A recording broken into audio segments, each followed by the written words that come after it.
ರೀತಿಯಾಗಿ ಯತೀಂದ್ರ ಸಿದ್ದರಾಮಯ್ಯ ಅವರು ಅಷ್ಟೇ ಅಲ್ಲ, KN ರಾಜಣ್ಣ ಸೇರಿದಂತೆ ಇನ್ನು ಅನೇಕ ಸಚಿವರು ಕೂಡ ಮಾತನಾಡ್ತಾ ಇರುವಂಥದ್ದು. KN ರಾಜಣ್ಣ ಅವರು ನಿನ್ನೆ ಒಂದು ಹೇಳಿಕೆ ಕೊಟ್ಟಿದ್ದಾರೆ. DCM ಅಂದ್ರೆ DK ಏನಾದರೂ CM ಆದ್ರೆ ನಾನು ಸಚಿವ ಸ್ಥಾನ ಕೇಳಲ್ಲ ಅನ್ನುವಂಥದ್ದು. ಅಂದ್ರೆ ನಿನ್ನೆನೆ ಶುರುವಾಗಿರುವಂಥದ್ದು ಈಗಾಗಲೇ. ಇದೆಲ್ಲದರ ಮಧ್ಯೆ ರೈತರ ಸಮಸ್ಯೆಗಳನ್ನ ಪರಿಹರಿಸ್ತಾರ, ಅದ್ರ ಕಡೆ ಗಮನ ಕೊಡ್ತಾರಾ ಅಂತ? ನೋಡಿ, ನಾನು ಅದಕ್ಕೆ ಭಾರಿ ಸ್ಪಷ್ಟವಾಗಿ ಹೇಳಿದೆ.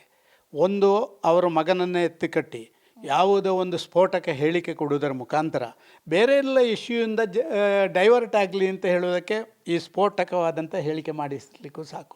ನನ್ನ ಸಂಶಯ ಇದೆ. ಯಾಕಂದರೆ ಇವರಿಗೆ ಆನ್ಸರ್ ಕೊಡಲಿಕ್ಕೆ ಸಾಧ್ಯ ಇಲ್ಲದಂಥ ಪರಿಸ್ಥಿತಿಯಲ್ಲಿದ್ದಾರೆ ಇವತ್ತು ಆಡಳಿತ ಪಕ್ಷ. ಅದಕ್ಕೆ ಬೇಕಾಗಿ ಈ ಸ್ಫೋಟಕವಾದಂಥ ಹೇಳಿಕೆ, ಎಲ್ಲರ ಡೈವರ್ಷನ್ ಆ ಕಡೆ ಹೋಗುವಂಥದ್ದು, ಚರ್ಚೆಗಳು ಇವರ ಹೇಳಿಕೆಯಲ್ಲೇ ನಡೆಯುವಂಥದ್ದು, ರೈತರ ಬಗ್ಗೆ ಚರ್ಚೆಗಳು ನಡೆಯದೇ ಇರುವಂಥದ್ದು, ಇದನ್ನೆಲ್ಲ ಮಾಡಿಸ್ಲಿಕ್ಕೆ ಒಂದು ಪ್ರಯತ್ನವೂ ಮಾಡಿರ್ಬೋದು. ಎರಡನೇದಾಗಿ ಇನ್ನೊಂದು ನಾವು ಭಾರಿ ನೀವು ಹೇಳಿದ್ರಿ ರಾಜಣ್ಣ ಈಗ ಅದು ನಡೆಯದ ನಾಣ್ಯ.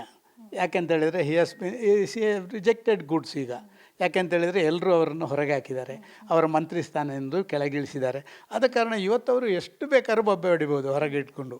ಆದ ಕಾರಣ ಈಗ ಅವರೊಬ್ಬ ಮನುಷ್ಯ, ಅವರ ಹೇಳಿಕೆಗೆ ಯಾವುದೇ ಇಂಪಾರ್ಟೆನ್ಸ್ಗಳ ಅಗತ್ಯ ಇಲ್ಲ. ಯಾಕೆಂತೇಳಿದರೆ ರಾಜಣ್ಣ ಈಗ ಇನ್ನೂ ಜಾಸ್ತಿ ಮಾತಾಡ್ತಾರೆ. ನೋಡಿ, ಇವರಿಗೆ ಮಂತ್ರಿ ಸ್ಥಾನ ಕೊಡೋದಿಲ್ಲ ಅಂತ ಗ್ಯಾರಂಟಿ ಇದೆ, ಅದಕ್ಕಾಗಿ ನಾನು ಅವ್ರದಕ್ಕೆ ಹೋಗೋದೇ ಇಲ್ಲ. ನಾಳೆ ಮಂತ್ರಿ ಮಂಡಲ ರಚನೆ ಆದ ಮೇಲೆ ಏನು ರಾಜಣ್ಣ ನೀವು ಹೋಗಲಿ, ನಾನು ಮೊದಲೇ ಹೇಳಿದ್ದೀನಪ್ಪ ಅಂತ ಹೇಳಿ ತಪ್ಪಿಸಿಕೊಳ್ಳುವಂಥ ಈ ಭಾರಿ ಇಂಟೆಲಿಜೆಂಟ್ ಮನುಷ್ಯ ರಾಜಣ್ಣ. ಅದಕ್ಕೆ ಬೇಕಾ ಮಾಡಿದ ಪ್ರಯತ್ನ.